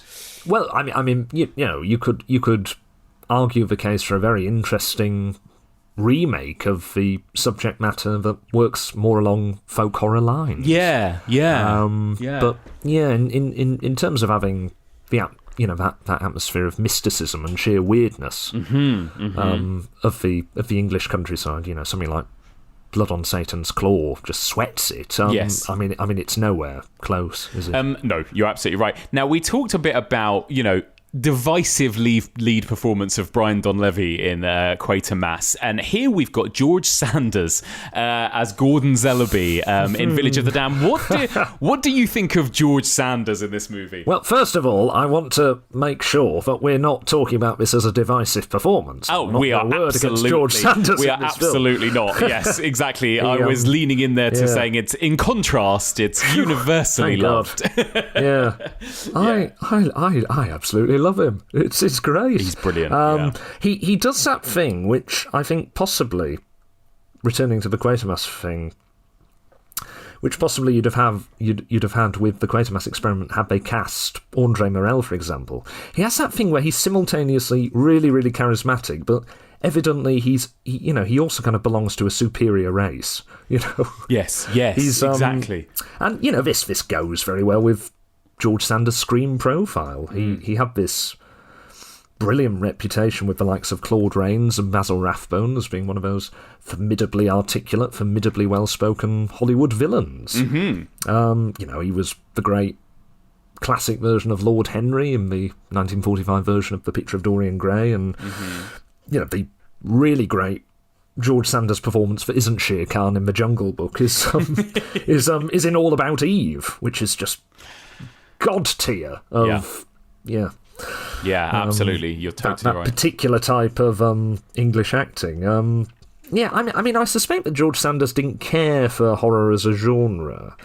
He certainly didn't do that much of it, although, he is in two of the absolute greatest horror films of the mid-1940s, The Lodger and Hangover Square. He's playing the less interesting parts in those films. He's not playing the psychopathic killers or anything, but nonetheless he does play a part. And later, after Village of the Damned in the 1970s, he had tiny parts in the likes of Doomwatch and his very, very last film, Psychomania, which I still haven't seen, and I'm a little bit scared of doing so. But I get the impression he might have quite enjoyed Village of the Damned. He certainly exudes a sort of benevolence and a kind of mellowness, and he's very, very watchable, and he is. And of course, we have to mention his voice. Don't we? Good what God. a voice! I was very gladdened. I was very happy in my heart when you messaged me about 10 minutes into watching the film, just with the words George Sanders' voice. Yeah. Oh God, I just love him. Yeah. I don't even know. Before I saw a lot of those classics, Rebecca and whatever else, I didn't really know of him as he's fantastic in that. He's great too, but I didn't really know of him as an actor other than that voice of Shere Khan, which was my favourite movie growing up. But you instantly know it's him the second you hear that voice. You go, oh my God, it's Shere Khan. He's just wonderful, isn't he? And I think for me, one of the delights of returning to Village of the Damned this time was just kind of basking in that voice and appreciating how the likes of Sanders and various other actors with that sort of vocal quality. I mean, Richard Burton is another on that spectrum. They really knew how to orchestrate their voices to the most brilliant effect. Because in some ways these are quite limited voices. You don't associate the likes of Richard Burton or George Sanders with a kind of immense vocal flexibility or plasticity. I think it's rather closer to what's often called the whiskey and cigarettes voice, where it's just sort of heavily textured, kind of clamped down voice. But these people were craftsmen who really knew how to deploy these voices to the best effect. I was particularly amused this time. There's the scene where Mrs. Zellaby, played by the wonderful Barbara Shelley, who we really must discuss at some point, where she first drops a hint that she's pregnant by giving him this really passionate kiss, and then he just sort of sidles off to the greenhouse to talk about some things he's noticed in his plants, and it's just a mastery of delivery, how he he's sort of talking about George Sanders' voice about how his plants are doing, and this plant has evinced this change, and all of this, and by the way, why did you kiss me like that? It's all done on the same kind of note conversationally. It's just so wonderful. I just adore that kind of thing. So George Sanders alone is a reason to watch this film. Fantastic, right? And just the scenes of him later on interacting with the children and everything as well. I mean, these are some of my favourite moments. And we'll come back to some of these other performances, but I guess first of all, I've got to ask you about these children. Then the creepy children, really, are the thing that make this film, of course, so famous. And I was thinking is this one of the earliest sort of examples? It probably isn't, but of these kind of creepy, demonic children that have since become pretty much, one of the most popular things in the horror genre, right? But go on. I mean, short of talking to Kevin Lyons or Kim Newman, there are probably some examples of creepy children earlier than this. But a bit like with the found footage element in the Quatermass Experiment, I can't think of anything. I can't think of creepy children prior to Village of the Damned. So, I believe it... Well, it's certainly the earliest substantial example of that. I'm sure there must be moments where children are fleetingly creepy earlier on in horror, but by and large, in earlier horror cinema, children tended to be innocents, characters to be saved. That's right. And on very rare taboo occasions, which I tried to catalogue, they were the victims. You've got a few instances of child murder in prior films. Yes. You've got... We talked earlier about the little girl in Frankenstein, of course, and... Universal also made Tower of London, which is their kind of bastardised version of Richard III. So, of course, the princes in the tower have to get it in there. Yeah. There's a werewolf film called The Mad Monster, which kills the child. That's a Poverty Row film from the 1940s. Yes, and, there's also a brilliantly grisly Todd Slaughter film from dear old Blighty in the mid-30s called The Crimes of Stephen Hawke, where he plays the spine breaker. Oh. And at the beginning of the film, breaks the spine of a very irritating child. But you kind of cheer him on in that context. That's melodrama for you. Yes. Anyway, I bring up these child deaths because Village of the Damned also breaks ground by killing off so many children. Oh my God, yeah. It ends with a bloody child genocide.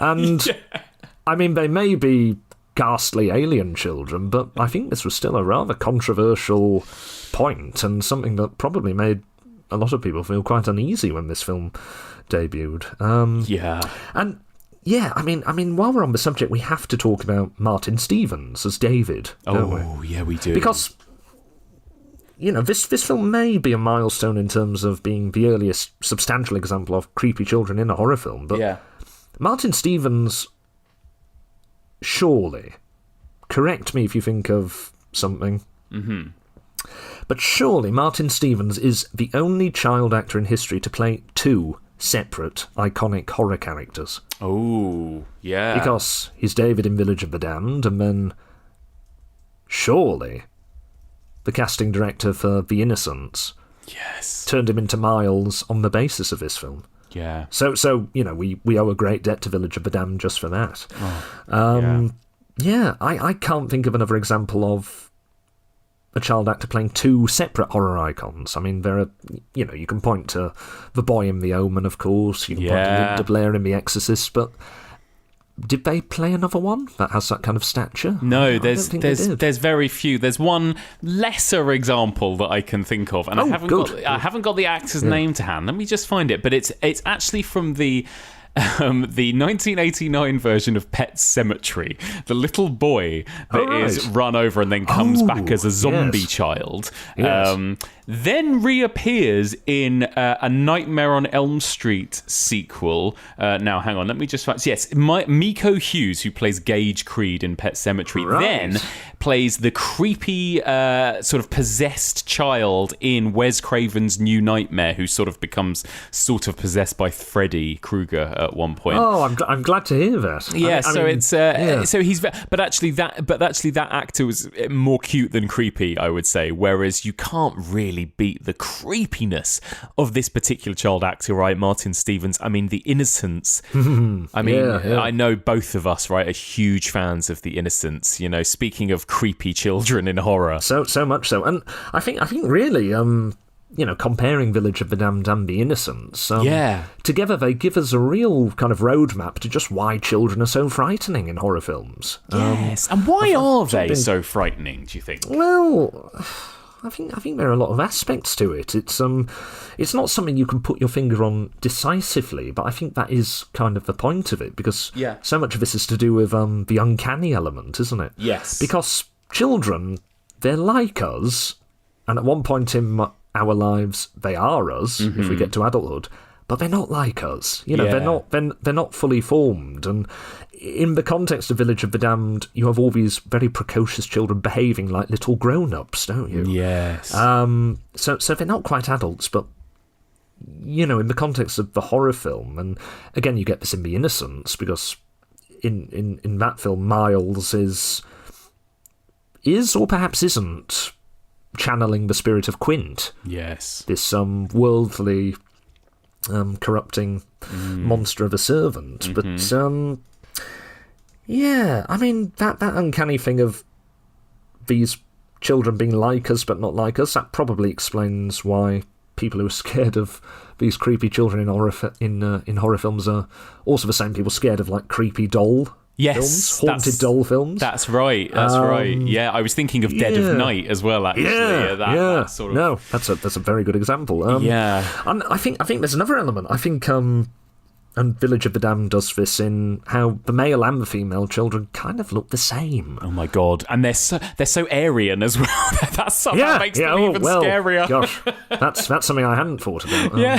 There's a very good George Sanders film from the 1940s called This Land Is Mine. It's, a fantastic thing, and he's a Nazi sympathiser in that. And you know, a lot of that film revolves around a schoolroom. So you know, maybe that will make for an interesting kind of companion piece to Village of the Damned, in that a schoolroom functions in a very different way in relation to George Sanders in Village of the Damned. But you get that kind of unsettling androgyny with extreme youth in the same way you get it with extreme age, don't you? Yes. It's one of the reasons why in The Old Dark House, the James Whale version, the old man upstairs is played by an old woman in heavy makeup. Yes. Because there's something about the extremes which, you know, kind of, I mean you know, it's a difficult topic anyway, and you shouldn't be looking at children through too much of a gender lens for very obvious reasons, but you know, it's something the horror film can play on, and you know, later on in the 60s you have Mario Bava playing on this with Kill Baby Kill, where he gets a little boy to play the horrible little ghost girl who's going around killing everyone.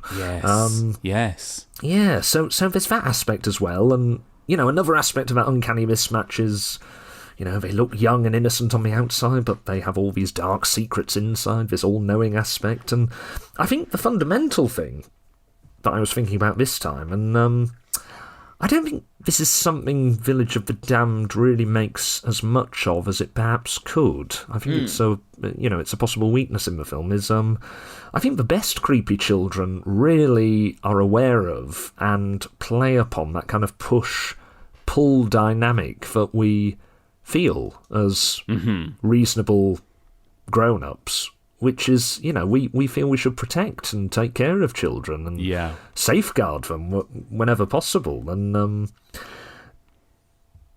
you know, children are typically the human beings who need our care most, and yet in this context they present a threat. And you know, I suppose the great example of this is the end of The Omen, where that bloody child, he knows what he's doing to Gregory Peck in that cathedral, bursting into tears and saying, "Don't do it, Daddy!" Oh my God, yeah. You know, he is able to survive by playing this game, by doing what animals do and imitating the noises that babies make in order to, you know, derive comfort and kind of a means of surviving from adult humans. And, you know, I suppose there's also an aspect of this at the end of Rosemary's Baby where, you know, she keeps the baby.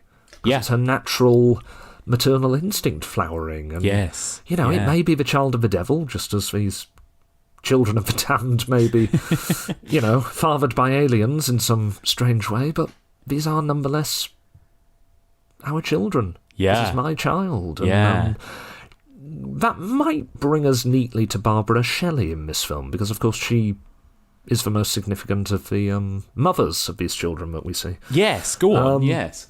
Yeah, well, I mean, Barbara Shelley, I think, deserves endless praise, particularly as she only passed away earlier this year.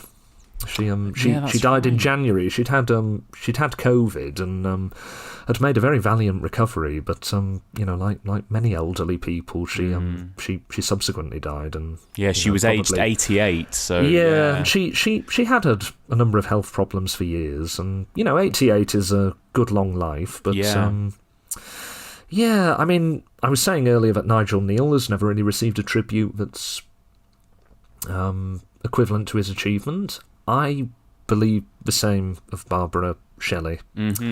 It's a funny thing. You get many great actresses called Barbara in the horror genre. That's right, You have Barbara Steele, of course, of the Italian horror boom, and, you know, in our own time, Barbara Crampton. But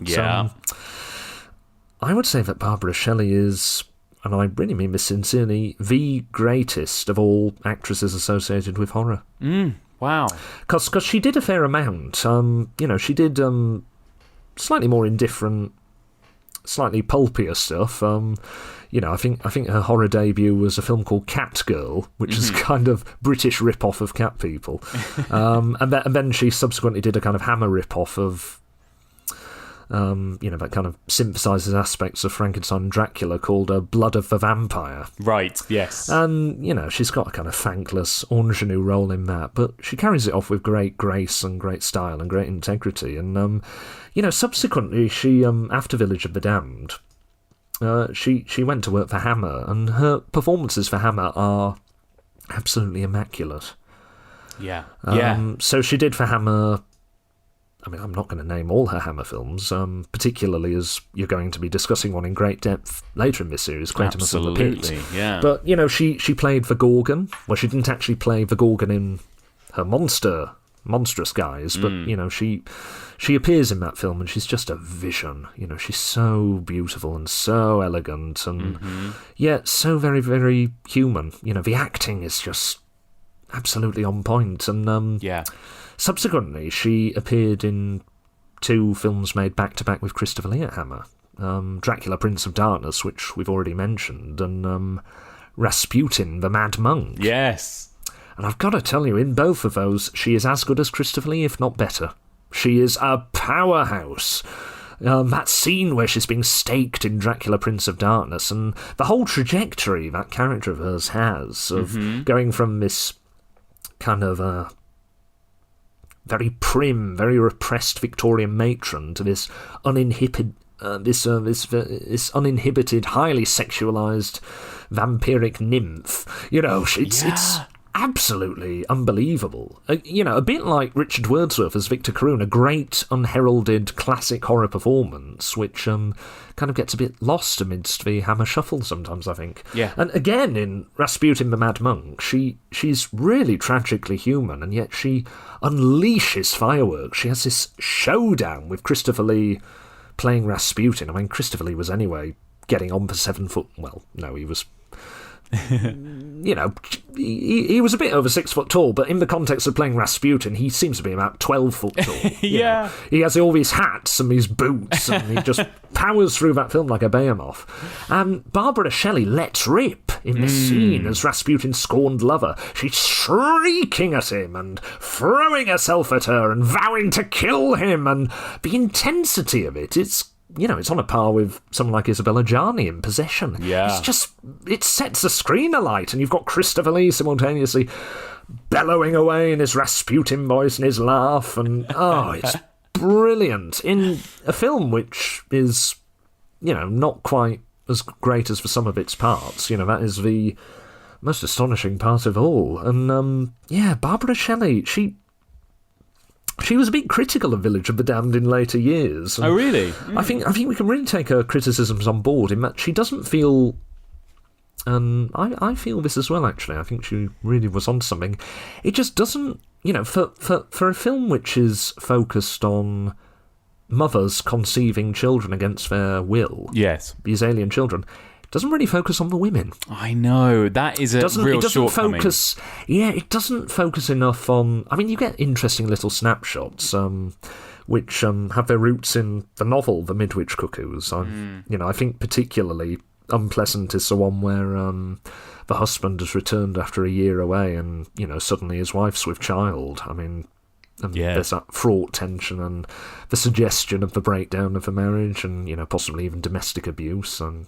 this is all expanded on much more in the Wyndham novel, as I say. You kind of have the odd thing like that, but mostly the task of fleshing out, the feelings of the women in this film falls to Barbara Shelley. And she's not given an awful lot to work with, but if you rewatch this film, keeping an eye on her performance, she imbues her scenes with this child, this David, with this really subtle yearning and this sorrow. And it's really quietly heartbreaking. And, although the story belongs to the George Sanders character in terms of screen time and dialogue, emotionally, it really is Mrs. Zellaby's story. And I feel very, very sad for her at the at the end of this film when when her husband and her son both are destroyed in this explosion. You sort of think, oh, I really hope she'll be all right. I hope, given she's probably about 25 years, I'm being charitable, probably about 25 years younger than her husband was. Maybe she'll marry some nice man in the village and live in that very nice house she's probably inherited and be able to rebuild her life and have another child. But yeah, the sheer amount of emotional scarring that the women that this has done to in the film must go through. Yes. If this was to happen in real life, and I think indeed if a film was to be made now, that would be the focal point. Absolutely. I think rightly so. Yeah, you're right. I think that's a really interesting angle that it doesn't really focus on. And, while we're on that, I mean, it's a really... I was trying to think of what is this film interested in this like sort of huge story that it's telling? Because another thing is that the alien aspect of it, I suppose, you could almost blink and miss the kind of reference to the fact that this is an alien story in a way, right? And it doesn't really seem to be so interested in that sort of sci-fi element either, does it, in a way? I mean, I suppose there's a more sort of psychological element in terms of how you have to beat these children at the end. But... yeah, it's not in the same way as Nigel Neal, for example, not really that interested in the science, is it, or anything like that? No, it's a fantastically interesting point altogether, really, isn't it? And you were mentioning earlier how you could potentially reframe this through a kind of folk horror lens. And, if this was being made according to a folk horror template, you do have kind of Village of the Damned type properties, don't you? I mean, again, blood on Satan's claw. All the children of the village are possessed with this kind of alien energy, but it turns out to be linked to this horrible furry devil creature rather than something extraterrestrial. So you are left to ponder a very interesting version of this story could be made where aliens are never mentioned or referenced, and indeed the way the film plays out, and I think it partly inherits this from the novel. The alien aspect is kept as a mystery, really. It is, yeah. I think what it really is just the spur for setting up this really fascinating, really absorbing narrative idea. And the entire narrative is, after that first cause, which you could attribute to an alien intelligence, the entire narrative is just a kind of extended dramatic unravelling of that. And yes. I suppose it has the H.G. Wells spirit in that way. In the same way I said this film comes dangerously close to looking respectable, in the way it handles the actual big horror moments, it comes dangerously close to being, I don't know, kind of tame? Yeah. Tasteful. It comes dangerously close to being tasteful, Mike. That's It's interesting, though, isn't it? Because in some ways, on the contrary, as a contrast to that, it's also in some ways, I think, stood the test of time as a horror classic more than, for example, the Quatermass Experiment. I think more people outside of genre fans even would maybe know Village of the Damned and know those creepy images of those blonde children more than some of these other movies I've talked about so far this series, because it's almost transcended its kind of sci-fi story or whatever else it's doing, because it's now just one of those early creepy children movies. And it is, you're right, it is tame and it is respectable, but then there's also something that is quite sinister, and like you said, it does end with genocide of a bunch of children at the there is some dark stuff going on here as well, but I know what you mean in the way it's kind of handled. It's very sort of PG in a way as well, and there is so much but I also kind of admire it for how much menace there is in just watching a child solve a puzzle box, or just watching a child doing that kind of thing. I think they do a good job in that, in creating dread out of something quite mundane, I suppose, and quite low key. It's just come into my head. This film does kind of follow certain patterns of the alien, the pre-established alien sci-fi type film. Especially the US ones, in that it's about aliens as differentiated from human beings by being kind of emotionless or soulless. That's true, yes. I mean, you'd have that, and it came from outer space. You get it at its best in Invasion of the Body Snatchers. It's there in I Married a Monster from Outer Space all over again. And, you have that great line from David, which I've scribbled down, which is, if you didn't suffer from emotions, from feelings, you could be as powerful as we are. Yes. Yes. Now that's something the remake of this film from John Carpenter abandons. It tries to humanise David. Not the other children, just David. Yeah. Because there's this plot thread where all of the children... I mean, this might be somewhere in the novel. I can't really remember it if so. But there's this plot thread where all of the children have been born in such a way where when they grow up, they will have a mate who is like them. Yes. And the one who was meant for David has died.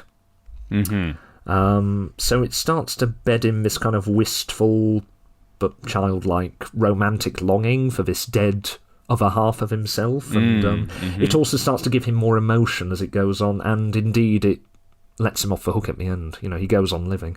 I suspect a lot of this is the influence of things like The Omen, but yeah, I mean, it's a really interesting point as well that you raise about the eyes and how, because it is that image, isn't it? I mean, right now I've got the old Warner Brothers DVD box of Village of the Damned and Children of the Damned literally staring at me.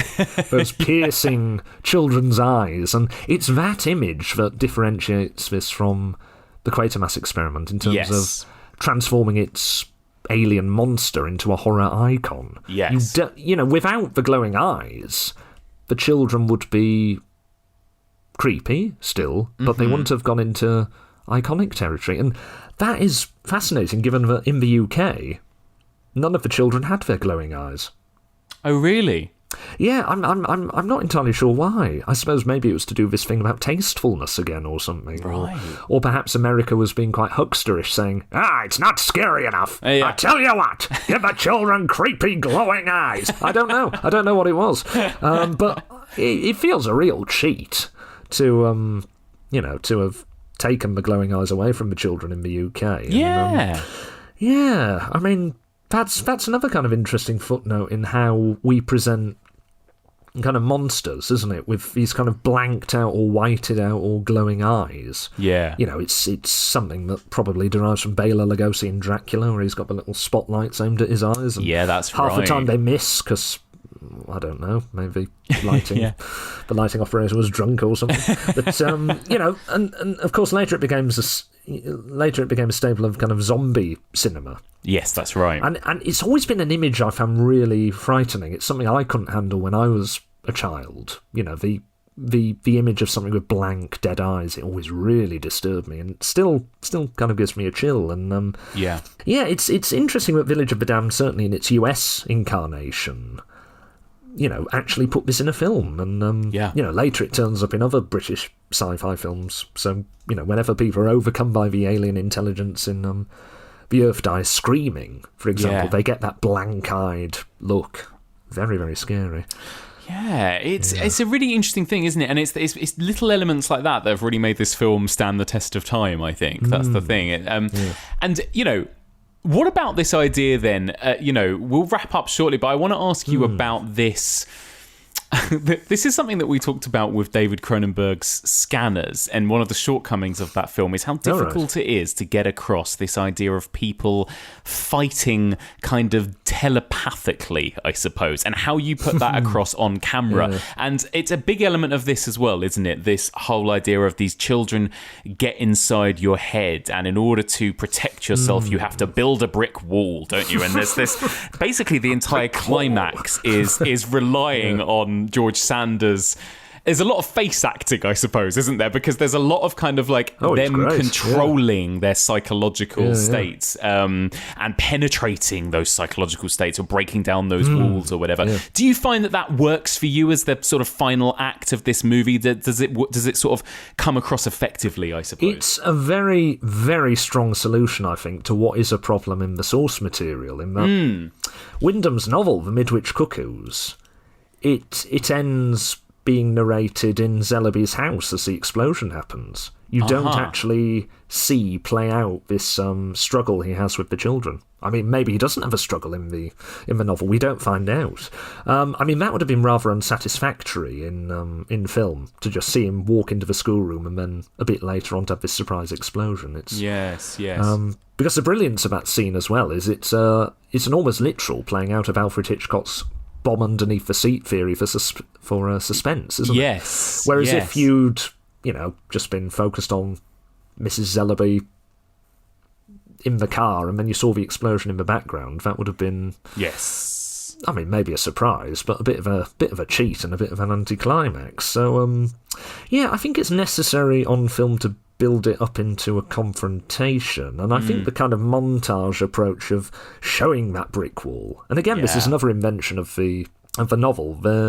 I don't think there's really any discussion of Zellaby having to frame a kind of psychological defence against the children. Certainly not in terms of a brick wall. Yes. But, at the same time, this comes with the casualty in that ending for Village of the Damned, as exciting as it is, it does sidestep another really interesting strand in that novel, which is Zellaby has discovered the truly childlike qualities in the children. Mm-hmm. The last you see of him is he's going into the room where he'll teach the children their last lesson, and the children run up to him, and the character narrating says they really were just like children. They related to him as children, and you get a little bit of this with George Sanders and how he relates to the children in this film, but it's really expanded on in the novel how they like Zellaby and they trust him. Mm-hmm. And that is really the big psychological trick he's played on them in the novel, I think. He has won their trust and they've let their guard down. The children in Village of the Damned aren't going to trust anyone, even if they kind of get on with them on the surface. You need that brick wall, but I think it's a fairly good solution. I mean, I'll bang this same drum, but the exploration of a kind of internal psychological struggle that the film completely ignores and shouldn't is, the attitude of the mothers towards the children. And all of that. Maybe it's due another remake, this film. I think it might be, because the John Carpenter remake is not very satisfactory to my mind. No, it's not, is it? No. I remember seeing that a very long time ago when I was young. It's Christopher Reeve, isn't it? It is. And I remember they push the actual horror more, I suppose, in what we were saying was a bit tamer in the original, right? Is that right? Yeah, I think that's definitely right. It's all just a bit kitchen sink, really. Right, yeah. I mean, I've alluded to various ideas in The Midwich Cuckoos, which I think are really, really fascinating. But, the Carpenter version of the Village of the Damned, it goes a bit too far, really, because it's chucking every possible idea in there, and it's all flashing by so quickly, and in trying to kind of briefly spotlight everything, I don't feel anything really gets developed. Right, yeah. And it's also... as tasteful or respectable as Village of the Damned, the 1960 film, might at times feel, I do think this approach is superior to the absolute gratuitous nastiness of the Carpenter film. Yeah. I mean, the deaths you get in the Carpenter film are so incredibly gruesome that you can't believe this community carries on in the way it does. I mean, after the Midwich Day Out in there, someone's fallen onto a barbecue and smouldered to death, and their charred corpse is just there. It's you couldn't imagine that in the Chocolate Mox Village of the original. Isn't it interesting as well? Carpenter, both the films we've talked about today have been kind of referenced or homaged by John Carpenter. I mean, he was a huge Nigel Neal fan, of course, and when he made Prince of Darkness, that was kind of his tribute to Nigel Neal, this very strange kind of sci-fi occult movie, and he even credited himself as Martin Quatermass in the credits as the writer of the film, and apparently Nigel Neal thought the movie was a load of old rubbish and hated it, and John Carpenter was heartbroken. That's a shame. But I would like to think that Nigel Neal also saw John Carpenter's version of The Thing and liked it a lot more than the original Thing from Another World. Yeah, exactly. Yeah. Maybe. It certainly pulls a lot of influence from the body horror in the Quatermass Experiment. Yes. It's marvellously done. Absolutely. You're so right. What am I saying? That's not news. Everyone knows The Thing does its body horror marvellously. Absolutely, it is. I don't think its indebtedness to the Quatermass Experiment. Yeah, the Quatermass Experiment is perhaps expanded on as much as it should be. I mean, we're pretty much out of time, James, but I want to ask you as a final question, I suppose. How do you think this film holds up? It's 60 years old? How do you think it's aged? I think it's aged really very well. I do think it holds up, and I think it's one of those peculiar films which, I don't know, I kind of describe it as entry-level vintage horror. Yes. You could introduce someone who's perhaps not au fait with horror films of a slightly older period to this, and because the film isn't that interested in being terrifying and is much more about the ideas, I think people soon look past it not being pant-wettingly scary, and they just get engrossed in it. It's one of those odd films which is it's a classic, but it's not a knockout as such. This is a really odd phenomenon. I think I can think of a few films that fall into that category. There's nothing truly wrong with it, and it's perhaps slightly unfair to say it's a classic without being a knockout, because it had in 1960 the fiercest competition from every imaginable direction. I mean, I just for my own satisfaction, I compiled a little list of every big horror film that came out in 1960, and it might be the greatest ever year for the horror film. I mean, fight me, find another one that had more heavy hitters. But from America, Psycho, House of Usher with Vincent Price's career best performance as Roderick Usher. From Italy, Black Sunday with Barbara Steele, also the great launch of Mario Bava. From France, Eyes Without a Face. From the UK, The City of the Dead with Christopher Lee, The Flesh and the Fiends with Peter Cushing, The Brides of Dracula, which is up there in the top 3 or 4 Hammer colour gothics. I've got to say I prefer all of these films to Village of the Damned, but that is in no way to disdain Village of the Damned, because I like it a tremendous amount. I think the thing with Village of the Damned is it's weirdly slow burning for a film which only runs about 80 minutes. It feels a lot longer, but it's never boring as such. It's just got a very particular kind of pacing to it. And, as I say, there's nothing at all wrong with it. It's a classic, but it only occasionally catches fire, I would say. I would agree with that, I agree. And it relies on a kind of slow menace, I suppose, more than anything else. And it depends if that's your bag. But so there you go. James, it's been such a pleasure. I really enjoyed it, Mike. I always love getting to chat to you about some of these classics. And just remind us, is there anything you've got coming up that we could look out for that you're going to appear in upcoming? I suppose we don't have any... We don't have any confirmed dates yet for Broadcast Signal Intrusion, do we? That I know of? No, we don't. No. Yeah, I think that's a kind of watch this space proposition. I know it came up through a Fright Fest initiative, so I'd be absolutely shocked out of my tiny mind if it didn't appear at any Fright Fest events going forward. But what with the pandemic situation being what it is, I just hope these Fright Fest events can be accessible to as many people as possible. I know. Whether we have another online Fright Fest, I don't know, but I think one of the dividends of that was it opened it up to a much wider audience, potentially at least. Completely agree. And there's another short I'm in, The Thing That Ate the Birds, which is still doing the rounds. Fantastic short as well, loved it. Beyond anything, I just hope to get back to work as an actor. It's been a very arid year so far, and I'd like to bring more horrible, ghastly examples of my progeny into the world. More of my own Children of the Damned. That'll do me very nicely. That's it. James, thank you so much. And just remind us, where can people find you? If they want to come and chat to you, come and ask your opinions on things or whatever else, where can they find you on the internet? Because what the internet needs is someone else giving their opinion on things. I'm on Twitter. My handle is James C. Swanton. That's the letter C, because my middle name's Christopher. Bit of trivia for you there. Lovely. Name for Christopher Lee. No, I wasn't.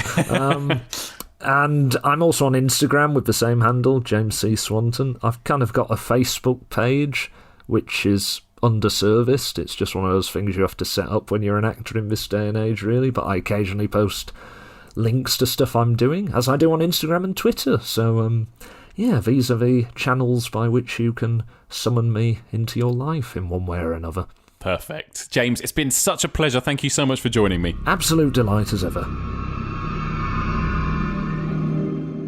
And that's it for this week. Thank you so much for listening, and a huge thank you to this week's brilliant guest, James Swanton. Always such a joy to have James on the podcast. There's nobody smarter and more eloquent than that guy. So a huge thank you to James. So let me know what you thought of this week's films. I would love to hear your thoughts on this week's discussion and your thoughts on the Quatermass Experiment and Village of the Damned. Please do get in touch. The email address is evolutionofhorror@gmail.com. You can also find us on Facebook, Twitter, Instagram, and Letterboxd. And if you want to discuss this week's episode with fellow listeners, join the discussion group. That's the Evolution of Horror discussion group, and that can be found on Facebook. A big thank you one more time to this week's sponsor, $20 Patreon subscriber David Williams. And if you want to join him and become an official Evolution of Horror sponsor or support everything we do here at the podcast, then sign up to our Patreon, patreon.com/Evolution of Horror. You can find all previous episodes and seasons of this podcast and get your hands on exclusive EOH merch on our website. Head on over to evolutionofhorror.com. You can find this podcast on all the usual podcast places, and if you get a chance, we would be so grateful if you could spare a moment to drop us a little rating or review on Apple Podcasts, which really helps us get discovered by new listeners. Okay, onwards and upwards to next week then, as we stick with Hammer Studios and the world of Bernard Quatermass. Next week, I'm going to be joined by Graham Saunders, and we are going to be discussing the two Quatermass sequels from Hammer Studios. That's Quatermass 2 from 1957 and Quatermass and the Pit from 1967. Cannot wait. Join us then for all of this and more on the Evolution of Horror.